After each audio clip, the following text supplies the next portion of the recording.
오늘은 민수기 23장에서 24장 13절까지 말씀을 우리 발락과 발람 두 번째 말씀 같이 나누겠습니다. 맥스 루케이도 목사님이 하나님의 음성 우리의 선택이라는 책에서 애틀란타로 가던 길에 그분이 겪으신 일을 책에 기록을 했습니다. 애틀란타에 저녁 설교가 있어서 비행기를 타고 가는데 목사님 한 분이 그 비행기에 같이 탔습니다. 그분도 애틀란타에서 계속 매주 설교로 섬기고 계신 분이셨습니다. 옆자리에 와가지고 자기 자리도 아닌데 옆자리에 와서 앉아서 계속 교회에 대한 비판을 하는 겁니다. 그러니까 성경을 펴고 설교 준비를 하려고 했는데 옆에 앉아서 교회는 타락했다, 교회는 사라져가게 될 것이다, 교회는 중병에 걸렸다. 근데 주변 사람들이 이 목사님이 하는 얘기를 다 듣고 있었습니다. 그래서 맥스 루케이도 목사는 정말 얼굴이 뜨끈뜨끈했다고 했습니다. 그런데도 이분은 그냥 사람들이 듣고 있는 걸 알면서도 계속 교회를 비판했습니다. 교회는 여러 타락의 현상들에 대해서 고발하고 또 비판하고, 교회가 이렇게 가면 결국에 언젠가 미국의 교회가 다 사라질지도 모른다. 기도하지도 않고 사랑하지도 않고 교인들이 될 대로 되라는 식으로 살고 있다. 그래서 나는 그들을 깨우러 간다. 이렇게 얘기를 하신 거예요. 맥스 루케이드 목사님이 그 비판하는 이야기를 듣고 그냥 가만히 계셨던 게 나중에 마음에 그게 아쉬웠던 거예요. 며칠 동안 그 목사의 그 부정적인 얘기를 계속 생각을 하다가 왜 내가 한마디를 해주지 못했나, 그리고 그 책에다가 그 얘기를 쓰신 거예요. 맥스 목사님이 하고 싶었던 얘기는 하나님의 신실하심은 그분 자녀들의 신실함에 달려있지 않다. 자녀들은 신실하지 않아도 하나님은 신실하신 분이시다. 자녀들은 연약해도 하나님은 능력이 있으신 분이시고 그 연약한 사람을 통해서 일하시는 분이 하나님이시다. 그 말을 해주지 못한 게 너무 아쉽다고 그러셨습니다. 모압 왕 발락이 저주의 예언자 발람을 고용을 해서 이스라엘을 저주하려고 했습니다. 그럼 발람의 저주는 이스라엘이 듣지를 못합니다. 발람이 저주하고 그걸 페이스북에 기록을 해서, 그래서 이스라엘 백성들이 그 발람의 페이스북에서 발람이 어떤 저주를 했는지 알 수 있는 게 하나도 없잖아요. 저주를 해도 이스라엘은 몰라요. 저주해도 이스라엘 백성들에게 그게 전달되는 게 아닙니다. 아무도 못 들어요. 그런데 하나님이 왜 발람의 저주를 금지하셨을까요? 어차피 이스라엘이 듣지도 못하는데 하나님이 그걸 금지하신 이유가 어디 있어요? 이스라엘 백성은 듣지 못하지만 누가 듣습니까? 모압이 듣습니다. 이방인들이 듣는 거예요. 아모리 동쪽에 하나님께서 이미 아모리 왕 시온 그리고 바산 왕 옥, 이 아모리, 바산 이 두 개의 동쪽, 요단강 동쪽의 나라들을 하나님이 이미 정복하셨습니다. 하나님의 여호와의 전쟁의 법칙이 뭐예요? 아모리 왕 시온이 칼날로 이스라엘을 전쟁을 벌이자 칼날로 정복해 버렸어요. 바산한 옥도 칼을 들고 대항하자 칼은 칼로서 정복하는 겁니다. 근데 모압은 칼로서 이스라엘을 대적한 게 아니라 저주의 말로 대적을 했어요. 그래서 하나님이 어떻게 하셨습니까? 저주의 말을 축복의 말로 바꿔버리신 거예요. 그래서 오늘 발람이 이스라엘을 3번 저주해 달라고 발락이 요청했는데 발람은 이스라엘을 3번 축복하게 되는 겁니다. 하나님께서 이 발람과 발락 사건을 통해서 우리에게 가르쳐 주고자 하시는 것이, 하나님이 이방 민족에게 하나님의 백성을 변호하고 계신 거예요. 지금 이스라엘은요 계속 하나님을 반역하고 있습니다. 하나님을 배신함으로 인하여 1세대 출애굽 세대는 전부 광야에서 지금 죽임을 당하고 있어요. 1세대 사람들은 아무도 가나안 땅에 못 들어가요. 다 죽어야 돼요. 그들은 배신의 민족이고 반역의 백성들입니다. 그럼에도 하나님께서 이방 나라 가운데 하나님이 얼마나 이스라엘을 사랑하고 계신지, 하나님에게 이스라엘 백성이 어떤 존재인가를 모압 족속에게 하나님께서 변호하고 계신 거예요. 그들의 죄 때문에 하나님이 징계하시지만, 그러나 그들의 죄 때문에 징계를 하시지만 이방 민족에게 하나님이 이스라엘은 특별히 하나님의 복받은 백성이라고 변호하고 계신 거예요. 그래, 하나님이 아모리 족속과 바산은 하나님이 정복해 버리셨지만 모압 족속에게는요, 오히려 이스라엘을 축복함으로 그들에게 하나님이 이스라엘이 어떤 백성인가를 하나님이 보여주길 원하시는 거예요. 여러분, 지금도 하나님은 교회 안에 여러 가지 타락이 있고 부패가 있고 우리 마음을 상하게 하는 것들이 있습니다. 그것 때문에 우리가 징계를 받고, 그것 때문에 우리가 하나님의 책망을 받기도 합니다. 그것 때문에 하나님의 심판을 받기도 합니다. 그러나 하나님이 세상에 대해서는 하나님의 백성을 하나님이 스스로 보호하시는 거예요. 그 하나님이 이스라엘 백성을 얼마나 특별히 여기시는가를 오늘 발람의 세 번에 걸친 축복을 통해서, 예언을 말씀을 통해서 하나님이 증거하고 계신 거예요. 그리고 지금도 하나님이 이 세상 가운데에서 하나님의 백성에 대해서 하나님은 그 놀라운 사랑을 가지고 자기 백성을 이 세상 가운데에서 얼마나 거룩한 백성이고 특별한 백성이고 하나님의 사랑하시는 사람인가를 하나님이 보여주기를 원하고 계신 거예요. 23장 1절에 12절까지 발람의 첫 번째 예언이 나와요. 23장 1절에 보시면 발람이 발락에게 뭘 요구했습니까? 바알의 산당 꼭대기에 올라가서 7제단의 7제물, 거기에 7제단을 쌓고 숫송아지 7마리, 순양 7마리를 준비해 달라고 요청을 해요. 그리고 그 7제단의 숫송아지와 순양을 제물로 바치기 원합니다. 그러니까 하나님 앞에 7제단을 쌓은 걸 보면 발람이 여호와의 선지자는 아닙니다. 다신주의자. 하나님은 7제단을 쌓으라고 명령하신 적이 없잖아요. 하나님의 제단은 하나예요. 어디 있어요? 하나님의 성막에 있어요.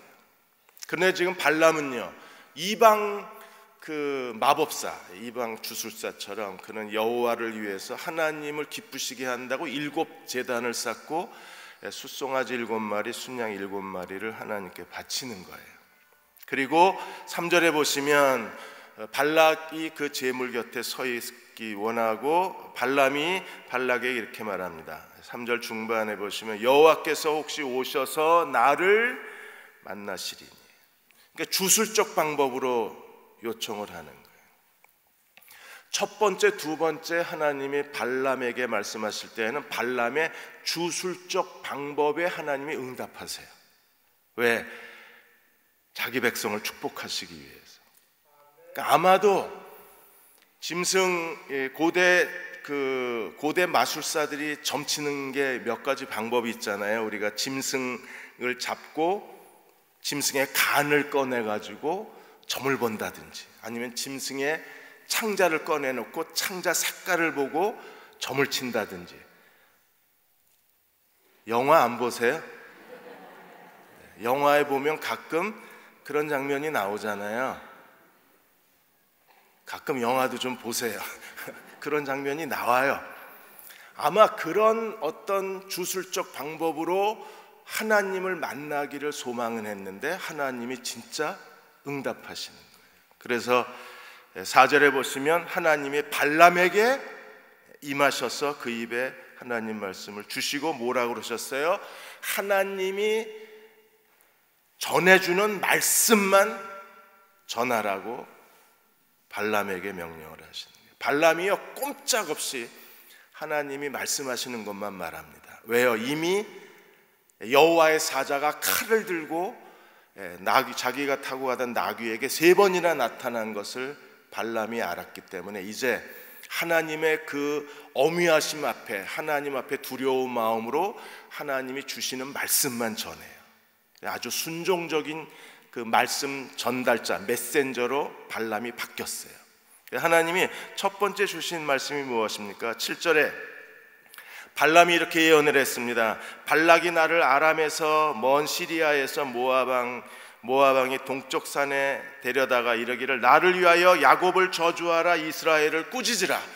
발락이 요청한 게 이거잖아요. 와서 이스라엘을 저주하라, 이스라엘에게 하나님의 진노를 가져와라. 그렇게 요청을 했는데 어떻게 됐습니까? 8절에 하나님이 저주하지 않으신 자를 내가 어찌 저주하며 여호와께서 꾸짖지 아니하신 자를 내가 꾸짖을 수 없다는 거예요. 하나님이 축복하신 사람을 우리가 저주할 수 없어요. 하나님이 저주하시지 않으면 아무도 우리가 저주할 수 없어요. 이스라엘은 어떤 백성입니까? 이스라엘은 하나님 앞에 아주 특별한 백성입니다. 그래서 9절에 내가 바위에서 그들을 보며 작은 산에서 그들을 바라본 이 백성은 홀로 살 것이라.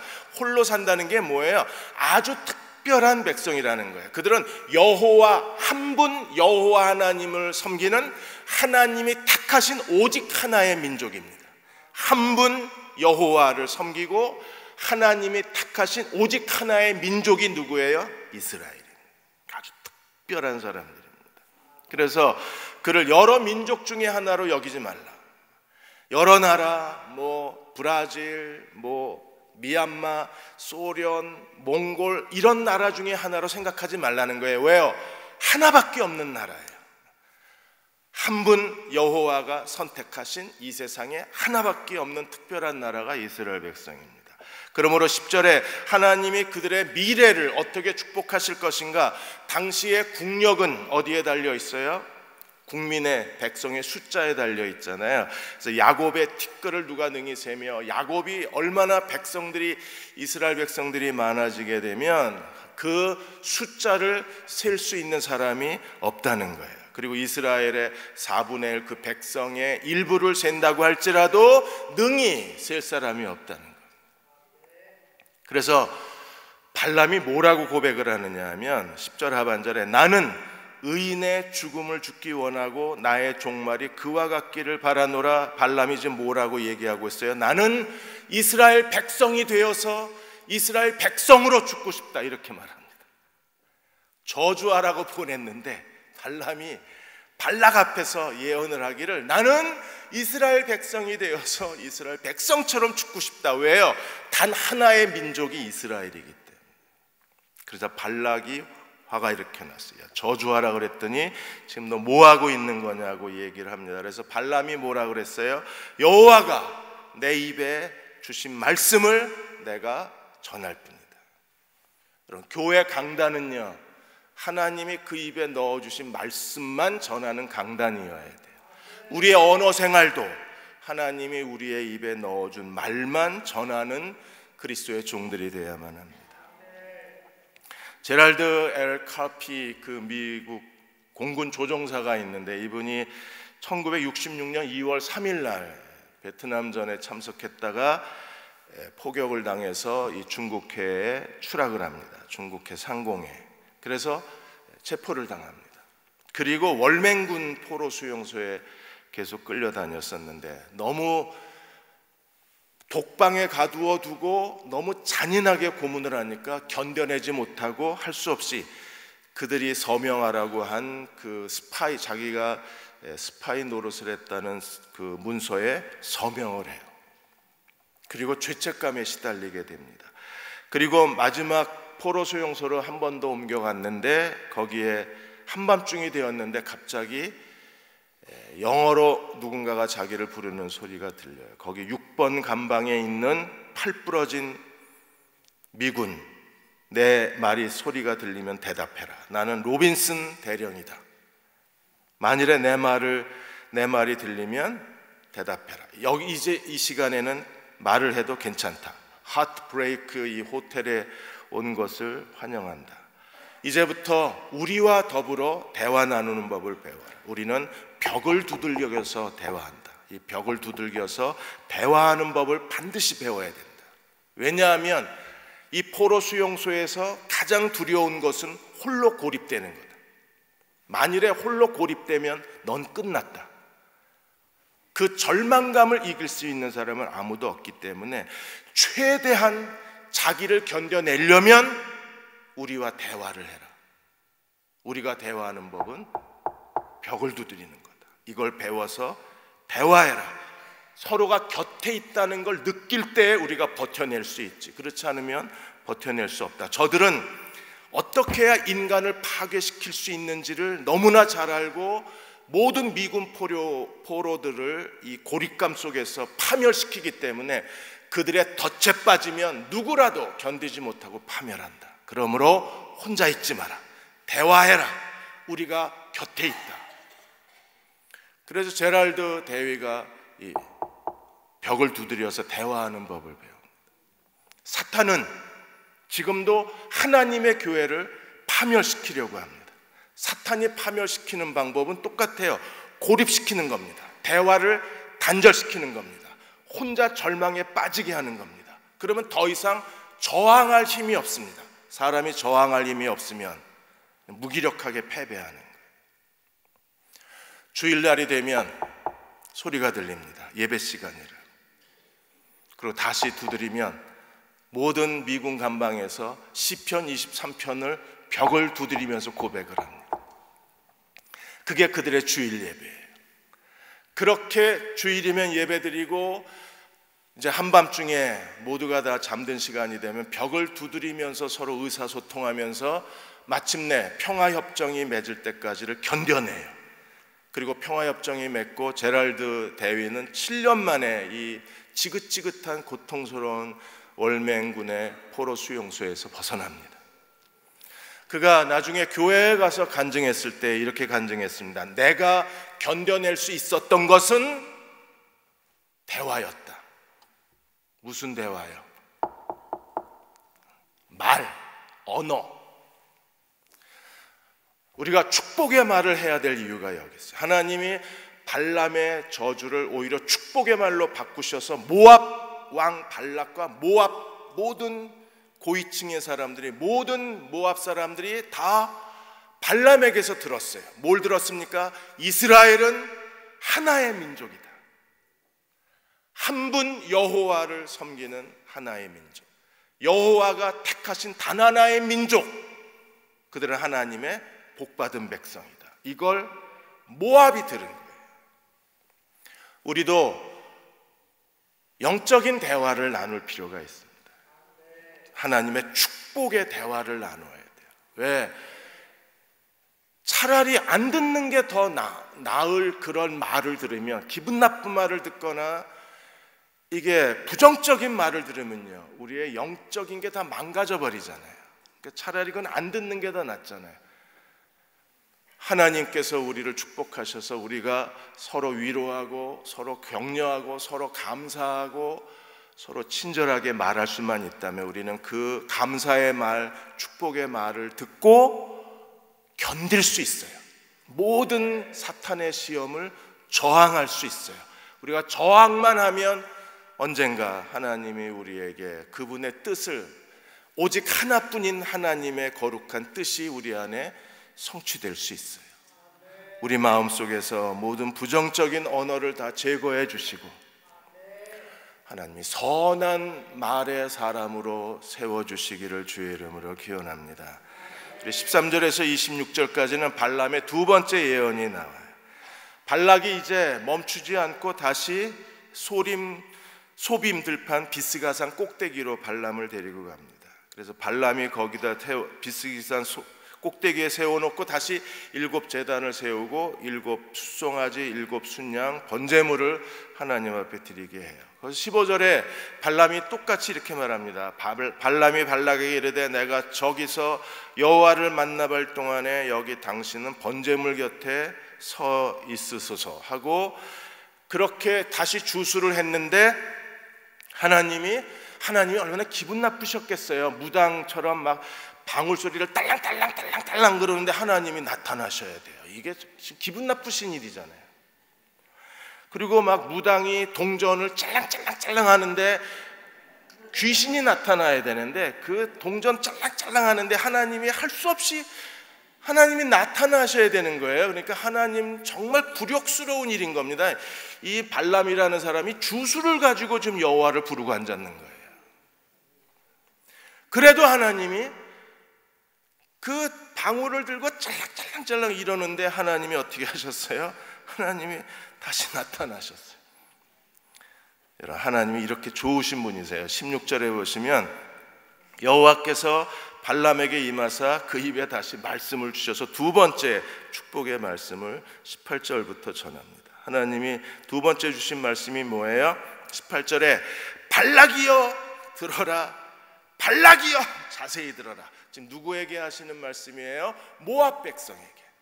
아모리는 이미 정복당하고 바산도 정복당하고 이제 모압은 귀를 열고 들어야 돼요. 그들이 대적하고 그들이 저주하고 싶은 이스라엘에 대해서 모압 왕 발락이 뭐라 해요? 쟤네들은 들소떼다. 그냥 지나가면서 풀을 다 뜯어먹는 것처럼 이스라엘은 들소떼로 비유를 했잖아요. 그런데 하나님이 얼마나 기분 나쁘셨겠어요? 자기 자식을 보고 들소떼라고 비유를 했으니까. 그래서 하나님이 발람을 통해서 아니다! 그들은 특별한 하나님의 백성이다. 이렇게 첫 번째 예언에 말씀하시고 두 번째 예언에서는요, 그들은 복받은 민족이라고 말씀을 해요. 사랑하는 여러분, 여러분도 복받은 백성입니다. 얼마나 큰 복을 받았어요? 부활하신 그리스도가 내 안에 계신데 이보다 더 큰 복이 있어요. 오늘 성가대가 찬양한 것처럼 생명의 주가 내 안에 계시고 내가 그분 안에 계신데 이보다 더 큰 복이 있나요?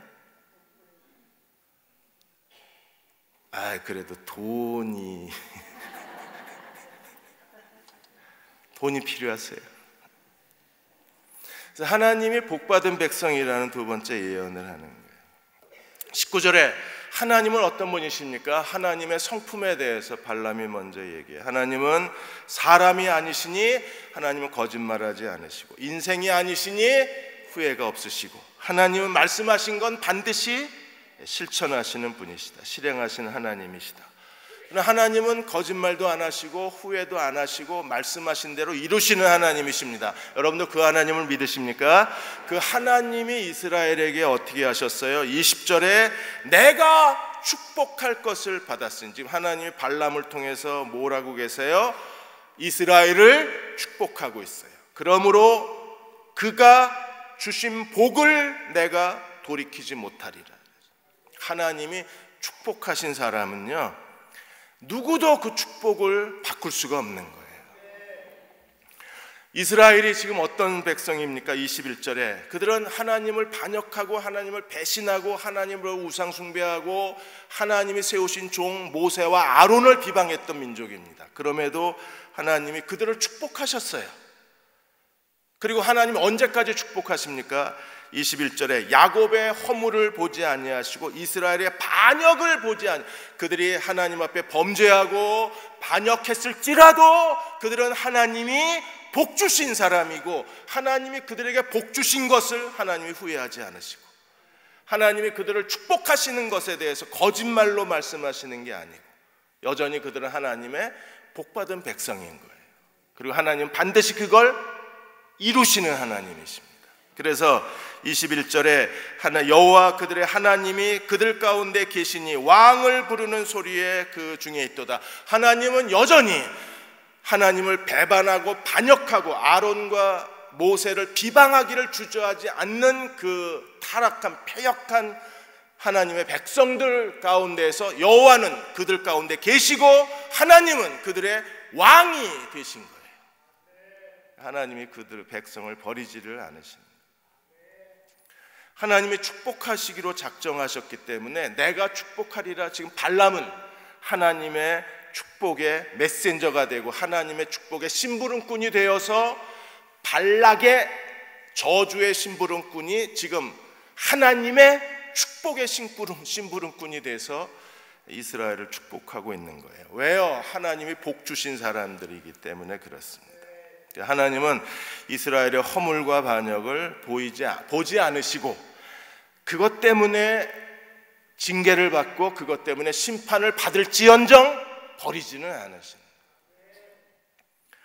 그리고 하나님은 그들의 왕이 되셔서 다스리고 계신 하나님이십니다. 그 하나님은 어떤 분이십니까?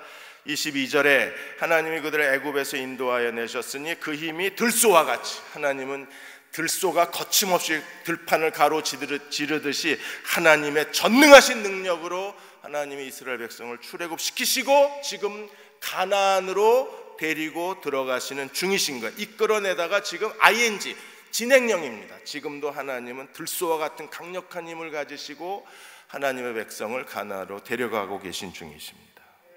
그러므로 하나님이 함께 하시는 백성을 어떤 주술로도 어떤 마법으로도 그들을 저주할 수는 없는 거예요. 그래서 23절에 야곱을 해할 점술도 없고 이스라엘 해할 복술도 없도다. 이스라엘 백성을 저주할 만한 어떤 저주의 그 종교도, 어떤 저주의 예언도, 어떤 저주의 마법도 없다 그랬습니다. 하나님이 사랑하신 여러분을 해할 어떤 마법도, 어떤 그 여러 주술도 우리에게 없다고 하신 이 말씀을 믿고 우리가 그분 안에서 주님을 신뢰해야만 합니다. 하나님은 여전히 왜 그들을 해야 할 마법과 주술이 없어요? 하나님께서 행하신 일이 어찌 크냐? 여전히 하나님은 자기 일을 하고 계신 하나님이시기 때문에 그렇습니다.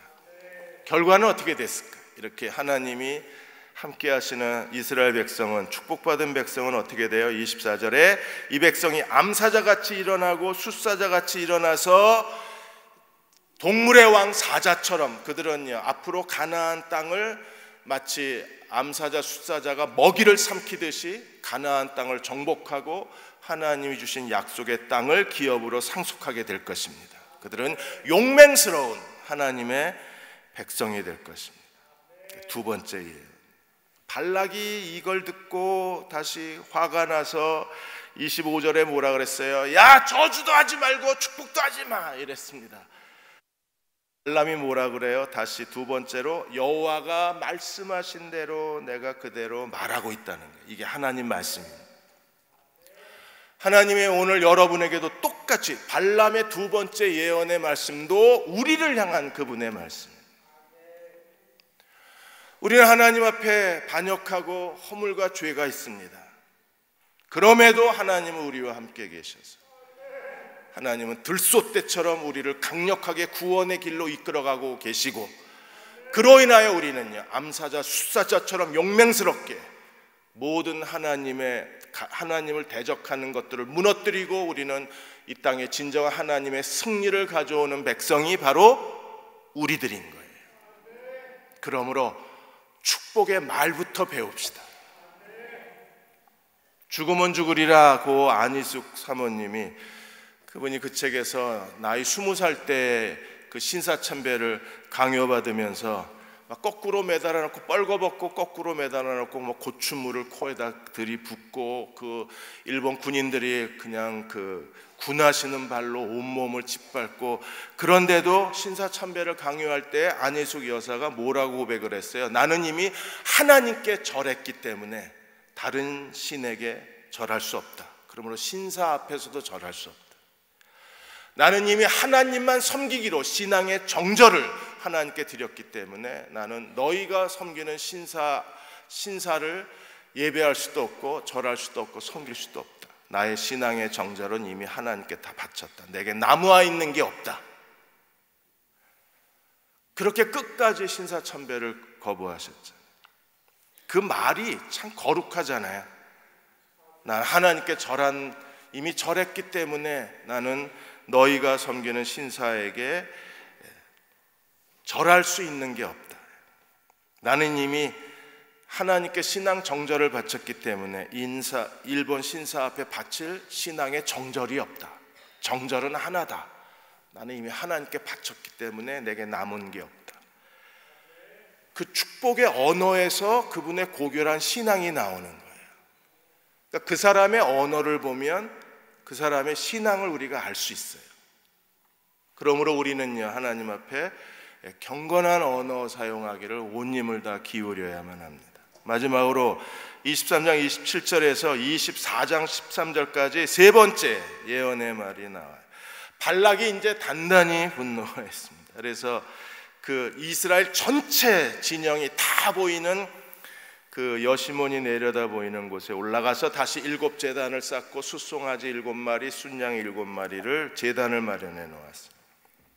그래서 23장 26절에 발람을 인도하여 광야가 다 내려다 보이는 어디에 올라갔어요? 부올산 꼭대기에 올라갔어요. 이스라엘이 다 보이는 거예요. 이제 그전에는 끝자락만 보였다가 두 번째는 조금 더 보였다가 이번에는 전체가 다. 이제 발락이 이스라엘 진영을 다 보여주면 이스라엘을 저주할 거라고 기대하고 그 이스라엘 진영이 다 보이는 곳으로 데리고 간 거예요. 그러자 24장 1절에 보시면 발람이 이제 더 이상 주술을 쓰지 않습니다. 이 딸랑딸랑딸랑딸랑 이거 안 해요. 그 다음에 짤랑짤랑 이 동전을 접시에 넣고 돌리지 않고 쌀알을 굴리지 않고 이제는 점수를 쓰지 않고 어떻게 했어요? 24장 1절에 발람이 자기가 이스라엘 축복하는 것을 여호와께서 선히 여기심을 보고 전과 같이 점수를 쓰지 아니하고 그의 낯을 광야로 향할 때에 하나님의 영이 일시적으로 하나님의 영이 발람에게 임하여 일시적인 겁니다. 그리고 마지막 세 번째 예언을 하는데 이 세 번째 예언에서 하나님이 이스라엘의 미래, 풍요로운 미래를 보여주시는 거예요. 그래서 24장 3절에 보시면 부올의 아들 발람이 말하며 눈을 감았던 자가 말하며 하나님 말씀을 듣는 자, 전능자의 환상을 보는 자, 엎드려서 눈뜬 자, 하나님의 영이 임하자 이방인 주술사, 마법사 발람이 어떻게 됐어요? 눈을 떴어요.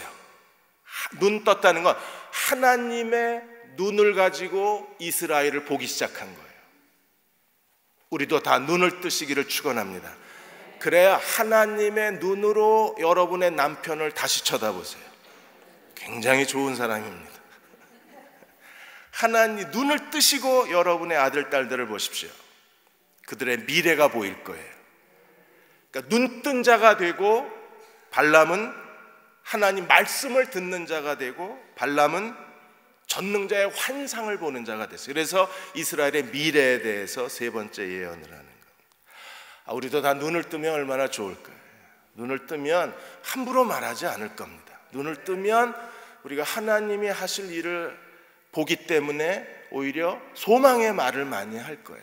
그리고 격려의 말을 참 많이 할 겁니다. 왜요? 미래를 보니까, 눈을 떴으니까. 눈뜬 자가 이제 이스라엘의 미래에 대해서 말하는 거예요.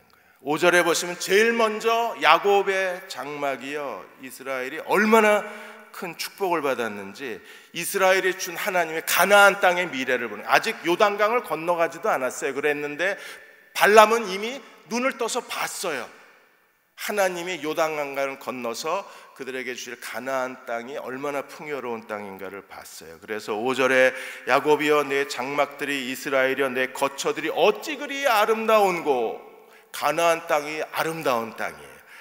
그래서 6절에 벌어짐이 골짜기 같고 강가의 동산 같고 여호와께서 심으신 침향목들 같고 물가의 백향, 물가에 심기운 백향목 같은 그 축복의 땅이 이스라엘이 이제 요단을 건너 하나님이 그들에게 주신 약속의 땅이 그렇게 풍요롭고 그리고 모든 게 풍성하고 정말 아름답고 하나님의 복이 넘치는 젖과 끓이 흐르는 땅이었어요. 발람이 그걸 눈을 떠서 봤어요.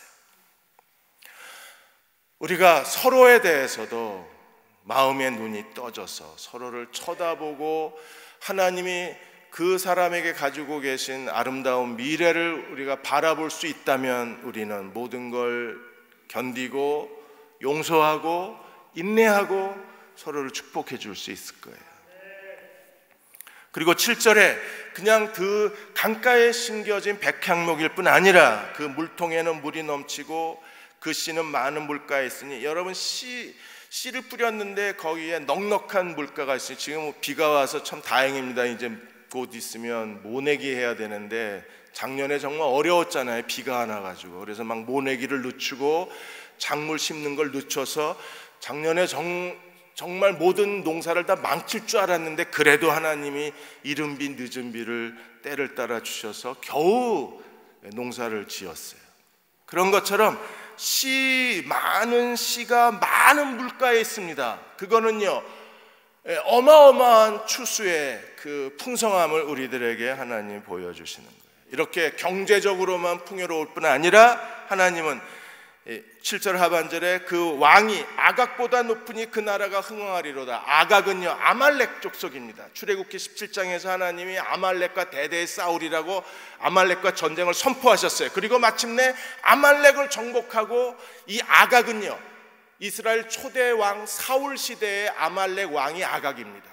이스라엘의 미래에 이스라엘을 괴롭힐 아말렉 족속에 대해서 하나님이 이미 승리를 선포하셨어요.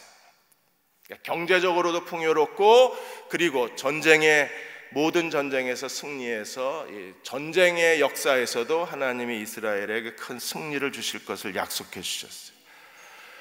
하나님, 우리도 강가에 심겨진 백향목 같게 해주시고, 우리를 대적하는 아말렉을 우리가 다, 미래의 아말렉 왕 아각까지 하나님이 다 쳐부셔 주셔서 정복해 주셔서 우리가 하나님의 승리를 노래하는 주의 백성이 되어야만 합니다.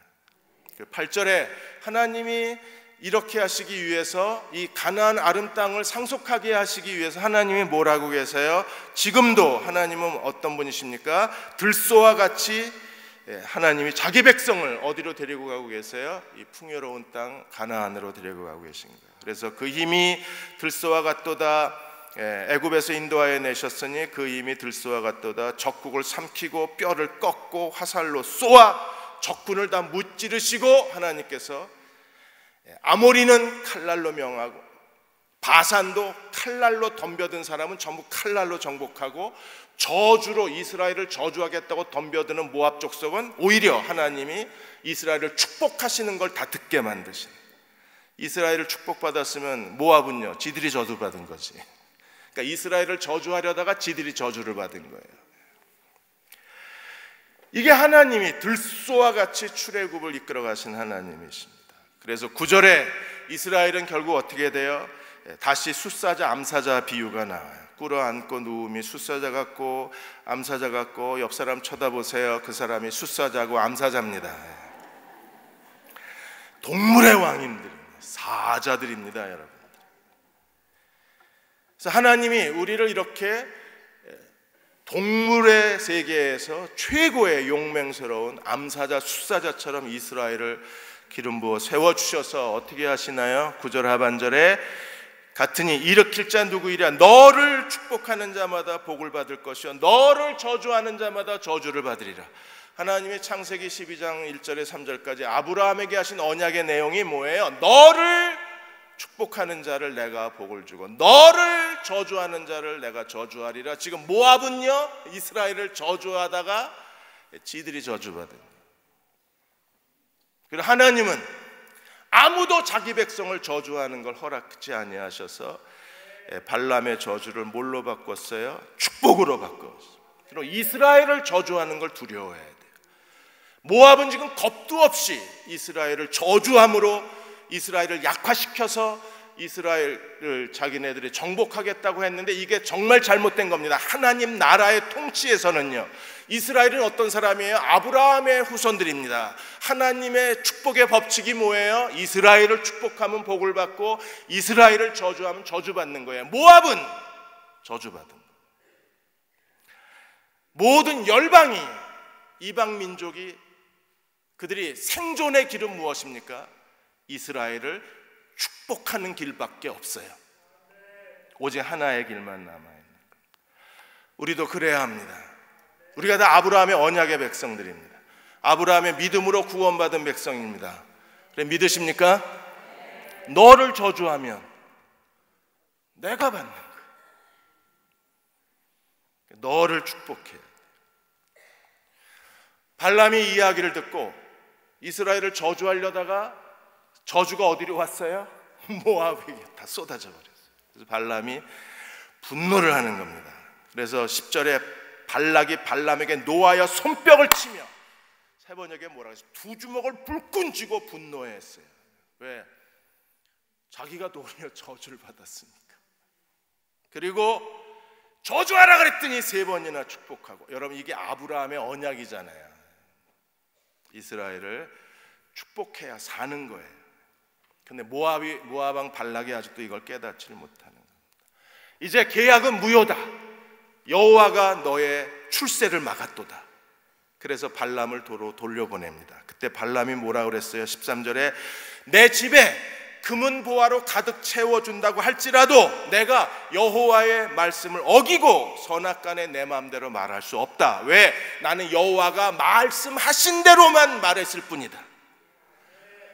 발람이요, 정말 순종적인 예언자가 됐습니다. 왜요? 여호와의 사자가 칼을 빼어들고 자기를 죽이려고 하는 걸 나귀가 3번이나 봤기 때문에. 가끔 이걸 봐야지 우리가 정신 차리는데 그래야 좀 두려워하는데. 사랑하는 여러분, 언어라는 것은요 부메랑입니다. 부메랑 아시죠? 호주 원주민들의 그 사냥 도구. 던지면 팽팽팽팽팽팽 돌아서 적을 쓰러뜨리고 다시 팽팽팽팽 와서 내 손으로 탁 들어와요. 이게 사람의 말입니다. 그게 진짜 무섭습니다. 우리가 내뱉은 말들이요 전부 허공에서 사라지는 게 아니라 팽팽팽팽팽팽 돌아서 어디로 와요? 나한테 와요. 안 무서워하시네. 마태복음 10장 12절 13절에 예수님이 가르쳐 주신 게 뭡니까? 너희가 어느 집에 머물게 되면 그 집에 들어가면서 평안을 빌어줘라. 만일에 합당하면, 13절에 그 집이 합당하면 너희가 빌어준 평안이 그 집에 들어가고, 만일에 그 집이 합당하지 않으면 팽팽팽팽 돌아서 어디로 와요? 나한테 와요. 평안의 말만 그럴까요? 아닙니다. 마태복음 7장에서는 주님이 뭐라 그랬어요? 비판하지 마라. 비판받지 않으려면 비판하지 말라. 왜요? 비판이 도로 와요, 나한테. 너희가 행하는 비판으로 너희가 비판을 받고, 너희가 헤아리는 헤아림을 너희가 도로 받는다. 이게 언어가 반드시 다시 와요. 연어가 귀환하듯이, 그리고 철새들이 다시 귀환하듯이 사람의 언어는 반드시 팽팽팽팽팽 돌아서 와요, 나한테. 그래서 무서운 거. 경양교회 서건태 목사님이, 이분이 좀 문제가 많긴 하셨습니다. 그런데 간증이 은혜로워서 그냥 합니다. 그 사모님이 장모님이 이순희 집사님이신데, 이순희 집사님의 회심이 정말 놀라웠어요. 그분이 이제 6.25 전쟁이 일어났을 때 경남 김해군 초전리에 초전교회라고 한 10여 명 모이는 교회가 있었는데, 뭐 한 10여 명 모이고 뭐 교회 헌금이 안 나오니까 목회자를 모실 여유가 안 돼서 할 수 없이 이제 김용규 장로님 부부가 그 교회 딱한 소식을 듣고 장로님이 가서 이제 섬기신 거예요. 지금도 농촌교회에는 장로님이 이 설교하시는 교회가 많이 있어요. 김용규 장로님이 하셨는데, 그 김용규 장로님 아내가 이충갑 그 집사님이셨어요. 그 당시에는 권사제도가 없었으니까. 그래서 이 이충갑 그 사모님이 동네마다 다니면서 복음을 전했는데, 이제 성경적 방법으로 어느 한 집을 빌려서 동네 사람들을 모아놓고 복음을 전했는데, 이 초전리에 그 서건태 목사님, 장모님, 이순희 집사님 집을 빌린 거예요. 집 좀 빌려줘라. 그리고 이제 동네 사람들을 모아놓고 복음을 전하면서 찬송가를 가르쳤는데, 예수 앞에 나오면 모든 죄 사하고 영생복락 면류관 우리가 받겠네. 이 노래를 듣고 그 장모님이 푹 빠진 거예요. 야, 영생복락 면류관 적어준다고? 그래서 끝나고 나서 이충갑 그 사모님한테 그 영생복락 면류관 어떻게 해야 받느냐고 그랬더니 주일날 교회 나오면 준다고. 그래서 주일날 갔어요. 2km 걸어가지고 갔는데 교인이 한 10여 명 모이고 김영구 장로님이 설교를 하고 이제 예배가 끝나고 이제 영생복락 면류관을 줄 알고 기다렸는데 그거 주세요 그랬더니 수요일 날 저녁 예배 또 오면 준대요. 그래서 저녁 예배 드리고 수요 예배 또 수요일 날 오래서 수요 예배 드리고 다음 주일 날 와야 된다 그래서 다음 주일 날 가고 이렇게 몇 주를 다니다가 예배 드리다가 주님을 만난 거예요. 그래서 예수 믿으면 영생을 얻고 구원을 얻는다는 걸 깨달아요. 그래서 예수 믿는 게 영생 복락 면류관을 얻는다는 걸 깨닫고 예수님을 믿습니다. 집안에서 핍박이 일어났어요. 그리고 거의 쫓겨나다시피 했어요. 그리고 초전교회에서 이 교인이 나이 드신 분 10여 명밖에 되지 않았는데 거기에 이순희 장모님이 정말 자기 가진 전부를 다 바쳐서 교회를 섬긴 거예요. 그러자 세 아들과 두 딸도 예수를 믿고 하나님께로 돌아왔는데 그 딸 중에 하나가 서건태 목사님 아내가 된 거예요. 이분은요 평생 동안 정말 영생 복락 면류관을 따라서 사셨던 분이셨어요. 그래서 그분이 항상 자녀들에게 한 말이 뭐냐 하면 영생 복락 면류관을 받을 사람처럼 말하고 행동하라. 이게 자녀 교육이었어요. 여러분 우리도 다 우리 이제 천국 가면 받아야 되잖아요. 뭘 받아요? 영생 복락 면류관을 받아야 되잖아요. 그럼 그 사람은 어떤 사람입니까? 만나는 사람마다 평안을 빌어주는 사람이어야지 비판하고 헤아리는 말을 할 수는 없는 거잖아요. 그 사람이 그 비판의 말을 갖고 천국에 갈 수 있어요? 안 어울릴 것 같아요. 왠지 안 어울릴 것 같잖아요. 근데 대신에 우리가 축복의 말을 하고 평안을 빌어주면 그 말은 영생 복락 면류관하고 잘 어울리잖아요. 안 어울립니까? 가끔 어떤 부부를 보면 진짜 잘 어울리잖아요. 저희 부부처럼 좀 잘 안 어울리는 부부도 있지만 우리의 언어가 잘 어울려야 돼요. 뭐하고 잘 어울려야 돼요? 영생 복락 면류관하고 잘 어울려야 돼요. 왜요? 언어는 하나님의 사람들의 언어는 팽팽팽팽팽 돌아서 반드시 어디로 와요? 나한테 와요. 그래서 무섭습니다. 두렵습니다. 그래서 하나님이 발람을 저주를 못하게 하고 축복의 말을 하게 하시는 이유가 여기에 있어요. 우리가 서로를 축복해주는 그리스도의 종들이 되시기를 주의 이름으로 축원합니다. 438장입니다. 내 영혼이 은총 입어 중한죄진 벗고 보니 1절하고 3절만 부르시고 기도하겠습니다.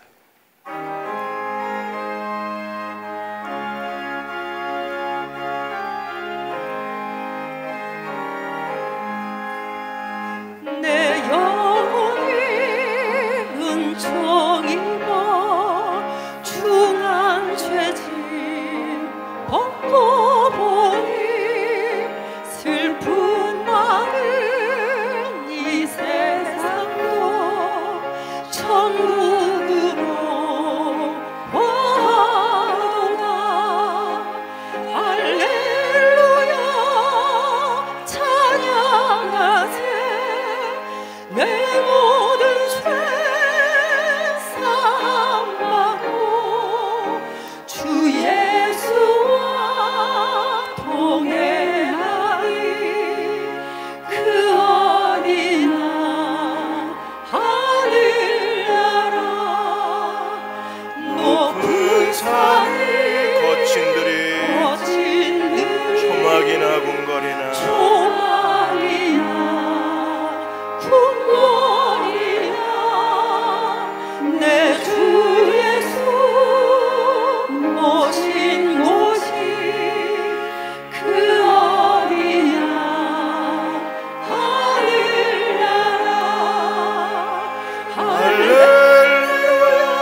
기도하겠습니다. 하나님, 축복의 언어를 주옵소서.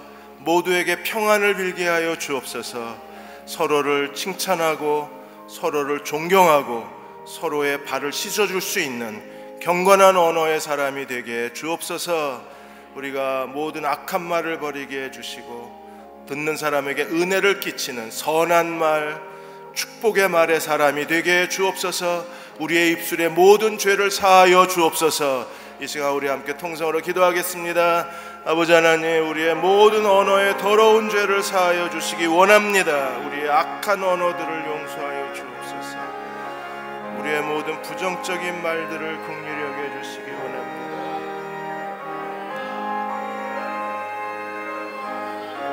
오 하나님, 불쌍히 여겨 주시고 긍휼히 여겨 주시고 우리의 행하는 것을 우리가 알지를 못합니다. 아버지 하나님, 참된 믿음으로 나아가게 해주시고 선한 말의 사람으로 주님 앞에 세워 주옵소서.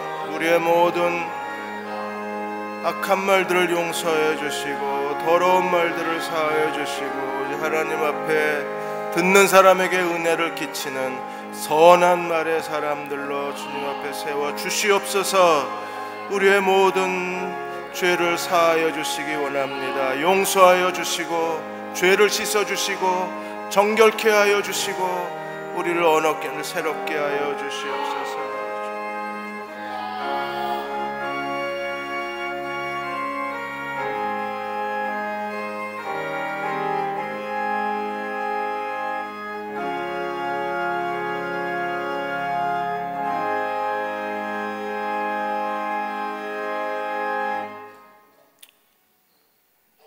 하나님께서 만세전부터 우리를 주의 은총의 자녀로 택하시고 세우셔서 이 지상에서 하나님의 생명의 복음을, 하나님의 사랑의 복음을, 하나님의 은혜의 복음을, 하나님의 축복의 복음을 전할 수 있는 귀한 유자격자로 주님 하나님 자녀로 인쳐주신 것을 인해서 이 시간 하나님 앞에 영광과 찬송과 존귀를 올려드립니다. 하나님, 저희를 이와 같은 사람으로 주님 항상 하나님의 인격과 그리스도의 성품을 닮아서 주님 언행간에 참으로 하나님의 자녀의 특징을, 주님 성품을, 참으로 행동을 모든 사람에게 비춰서 은혜를 끼치는 사람이 되게 하여 주시옵소서.